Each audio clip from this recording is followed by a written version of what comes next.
Suara kresek-kresek nggak sih? Enggak ya. Aku adalah dewa Zeus. Karena sampah-sampah masyarakat yang sering korupsinya, aku akan menghukum dosanya. Keluarlah pergi.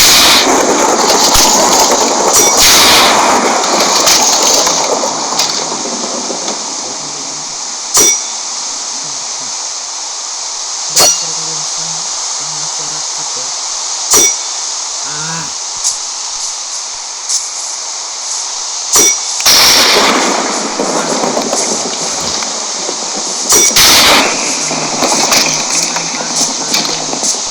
korupsi terus. Dicuri ya. Keturun lagi, keturun lagi.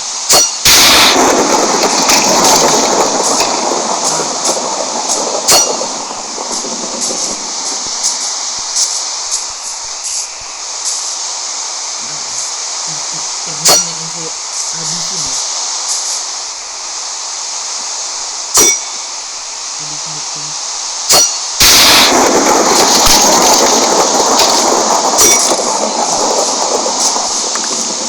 Hei, buka pintunya. Hei, cepat buka. Hai.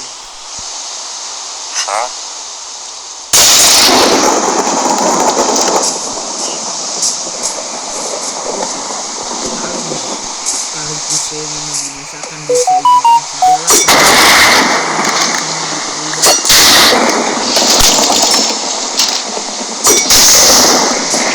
jadi di sini kita akan menjelaskan karena kemarin kita sudah menjelaskan tentang jeruk ya, kita bisa menjelaskan listrik dari jeruk. Kalian pasti mulai bertanya-tanya, apa sih listrik itu sebenarnya? Aku tinggal lucu.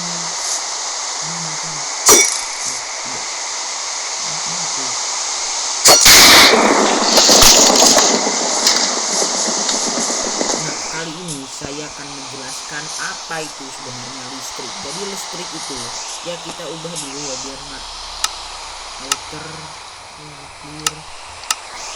Lalu kita ubah juga jadi D. Oke. Nah guys, sekarang udah enak ya ngeliatnya. Nah kali ini kita akan menjelaskan tentang apa itu listrik bersama Dewa Zeus. Oh nggak bisa ya kalau lagi hujan, apa kekuatannya nggak muncul guys. Tuh betul ya, ya sudahlah biarkan saja. Oke. Jadi karena penduduknya belum ludes semua, udah langsung lanjut aja. Jadi apa itu sebenarnya listrik? Jadi listrik itu sebenarnya adalah salah satu bentuk energi. Kalau kalian nggak tahu apa itu energi, jadi energi itu adalah kekuatan ya, kekuatan yang dimiliki oleh setiap benda atau kedudukan yang dimiliki oleh sebuah benda. Nah energi itu sendiri ada hukumnya guys. Hukumnya adalah energi itu tidak bisa dihancurkan atau diciptakan, tapi energi itu hanya bisa dihancurkan, hanya bisa berubah ke bentuk lainnya. Nah, jadi apa saja sih macam-macam energi ya? Ada energi kinetik atau energi gerak seperti ini ya. Kita langsung gerak kayak biasa, atau pergerakan sebuah benda kayak gini guys. Nah, karena ada rangsangan energi kinetik dari tangan saya yang memutar tuas ini, atau energi kinetik tuas ini akan merangsang tuas piston untuk bergerak ya. Nah seperti itu teman-teman. Jadi pistonnya bisa bergerak. Oke. Nah itu karena energi berpindah-pindah ya. Jadi energi itu tidak bisa hancur atau terciptakan, tapi energi hanya berubah ke satu bentuk ke bentuk lainnya. Energi nggak hanya bisa berubah dari satu jenis ke jenis lainnya, tapi juga bisa dari energi lain ke energi lain. Nah jadi kita sudah tahu energi listrik itu adalah sebuah energi ya. Terus energi itu ada energi cahaya seperti matahari, lalu lampu-lampu yang dihasilkan oleh petani-petani hina ini. Lalu nah seperti ini ya cahaya. Lalu ada juga energi panas ya.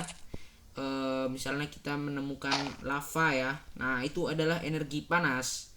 Atau misalnya seperti api yang tadi saya hasilkan pas saya nyamber. Oke. Nah terus ada energi potensial atau energi Itu nanti kita akan bahas di lain waktu ya, karena kita sekarang bukan bahas energi tapi ya listrik. Nah, jadi karena itu energi listrik juga dapat berubah ke energi lainnya. Tapi sebelumnya jika kita ingin mengetahui lebih dalam dari listrik, kita harus tahu dulu dari kejadian alam, yaitu petir ya, yang datang dari awan. Tadi kan saya sudah marah, ya itu demi channel edukasi saya, supaya kalian bisa melihat kejadian alami listrik, yaitu petir. Nah, jadi teman-teman, listrik itu gimana sih petir itu terjadi ya? Jadi pertama kita harus memahami dulu yang namanya listrik statis. Apa itu listrik statis? Jadi listrik statis itu adalah jadi jika kita gini aja. Jadi ada namanya konduktor atau isolator. Konduktor itu adalah barang yang dapat menghantarkan listrik dengan baik, dan kalau isolator itu tidak bisa menghantarkan listrik dengan baik atau bahkan tidak sama sekali. Seperti misalnya pohon tidak bisa ya menghantarkan listrik. Tapi jika seperti besi, logam dan lainnya itu bisa menghantarkan listrik, atau elemen-elemen bermuatan seperti asam kemarin ya. Nah, terus ternyata nggak asam doang, seperti yang saya bilang, nggak cuman asam yang memengaruhi listrik, karena juga ada perubahan dari energi lain ke energi listrik tersebut. Misal ya, yang terjadi di petir itu adalah ketika listrik statis ya. Jadi tadi saya belum sempat jelasin listrik statis. Kalian sudah tahu ya konduktor atau isolator itu apa. Jadi listrik statis itu adalah ketika kita bahan insulator yang akan bisa bermuatan ya, atau bisa jadi plus atau negatif dengan cara kita menggosok-gosok atau karena gaya gesek ya, energi gesek akhirnya berubah menjadi listrik. Itu dia ya.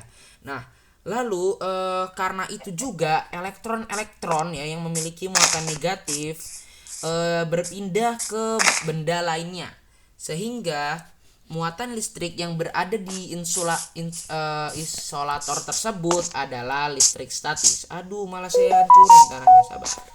Kita pindahin. Oke.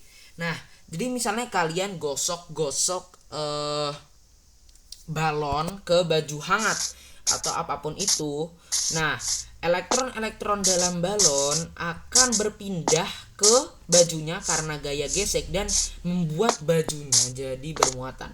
Ini juga cara kalian ya, ini kan hukum elektromagnetik seperti yang sudah dijelaskan. Elektro yaitu listrik dan magnet yang memiliki positif dan negatif juga. Jadi kalau kalian mau membuat magnet dari logam yang belum ada magnetnya, kalian bisa gosok-gosok, dan itulah kenapa sebuah magnet bisa jadi magnet, karena ada listrik statisnya gitu ya. Nah, setelah itu kita akan belajar tentang petir. Nah, petir itu disebabkan oleh listrik statis ketika air atau uap-uap air yang bermuatan itu di dalam awan ya, yang sudah air terkondensasi di dalam awan ini ya. Ya ini ya, awan-awan ini. Nah, mereka itu bermuatan dan saling bergesekan, sehingga akhirnya karena positif dan negatif itu saling tarik menarik seperti yang kita tahu. Jadi bagian positif dalam awan berada dalam bagian atas dan negatifnya berada di bagian bawah. Nah, tapi kenapa kok bisa ya? Karena kan mereka saling tarik menarik ya. Jadi mereka akan terkumpul dengan satu unit, mereka tidak akan bergabung dulu ya dengan satu lainnya. Nah, terus mengapa petir berjalan ke bawah bukan nyambernya ke atas atau ke samping? Karena negatif dari bawah awan ini guys, negatif dari bagian bawah awan akan menarik benda-benda positif lainnya menuju ke awan tersebut di tanah, sehingga otomatis negatif dalam bawah awan akan tertarik ke tanahnya. Itu kenapa petir mengarah ke bawah. Nah, lalu petir itu juga kita tahu sebagai energi listrik, tapi dalam saat bersamaan setelah dia menghadapi fase listrik statis itu ya, ketika titik-titik air atau kristal es bermuatan akan bergesekan, maka itu akan menghasilkan listrik karena energi gesek dan muatan yang mereka miliki, ya. Hukum elektromagnetik positif dan negatif. Nah, lalu listrik kejadian itu juga menghasilkan energi-energi lain, ya.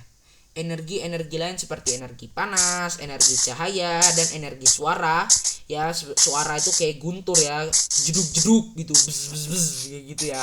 Nah, kalau energi panas itu tadi kita lihat, kalau kalian perhatikan tadi saya lempar ini ke sapi dan sapinya itu jadi kebakar ya. Itu karena energi panas yang dikandung dalam petir. Juga ada energi cahaya, itu kenapa kalian bisa ngelihat dan itu terang. Nah, oke. Selanjutnya kita akan belajar juga apa itu listrik. Listrik kan kita udah belajar ya.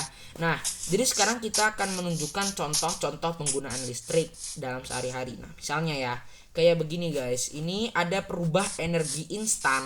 Jadi jika kita, ini jangan taruh sini ya, sabar. Oke, kita taruh sini dulu.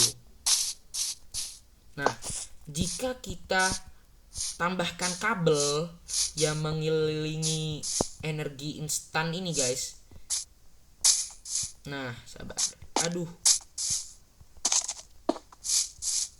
susah banget. Nah, oke, dan oke. Nah, ketika kita sudah kaitkan semua kabelnya dan kita akan tempatkan lampu di sini. Nah, energi listriknya akan jadi dari energi listrik yang dimiliki perubah energi instan ini. Jadi di sini ya Tuhan, ada notifikasi. Jadi di sini ada listrik yang terkandung di dalamnya. Ya, jadi ini karena energi yang saya berikan, yaitu misalnya kayak energi kinetik. Nah, dia akan berubah menjadi listrik dan akhirnya dapat menyalakan lampu dan berubah kembali jadi energi cahaya. Selain itu, kita juga bisa mengubah energi cahaya jadi energi listrik seperti yang kita adaptasikan dari panel surya ya. Atau jadi listrik ini kan sering kita gunakan untuk kehidupan sehari-hari karena energinya itu yang paling mudah didapat dan simple ya. Nah, karena dia dapat diperoleh dari energi apapun, misalnya dari energi kinetik, air, atau misalnya muatan yang ada di udara, atau panas, atau cahaya yang dihasilkan oleh radiasi matahari dan nanti ditangkap oleh panel surya. Wow, bulannya indah banget. Sehingga listrik dapat menjadi sesuatu ya, dapat menjadi suatu energi dan dapat dihasilkan dari energi yang lain juga. Jadi ini hubungan timbal balik, listrik jadi cahaya seperti misalnya lampu, dan lampu jadi listrik seperti misalnya panel surya. Itu kenapa ada energi alternatif. Jadi selama ini nih kita menggunakan bahan bakar fosil atau batu bara guys untuk menghasilkan listrik ya, untuk mendapatkan listrik dari sana, dan itu dianggap paling praktis dibandingkan misalnya kayak pembangkit listrik tenaga air dan yang lain. Nah, karena energi alternatif itu lebih boros biaya ya, jadi biaya yang dibutuhkan itu juga nggak sedikit dan butuh sangat banyak. Jadi untuk kita menghasilkan satu listrik jadi kita hanya butuh beberapa kg fosil atau batu bara untuk menghasilkan listrik misalnya sehari. Tapi untuk kita mau mendapatkan listrik segitu dari panel surya itu butuh banyak banget panel surya dan pastinya mahal. Atau kita juga harus pakai turbin, dan bikin turbin itu susah banget dibandingkan cuman ngebakar batu bara atau fosil. Itu kan gampang banget ya, tapi dibandingkan bikin turbin lalu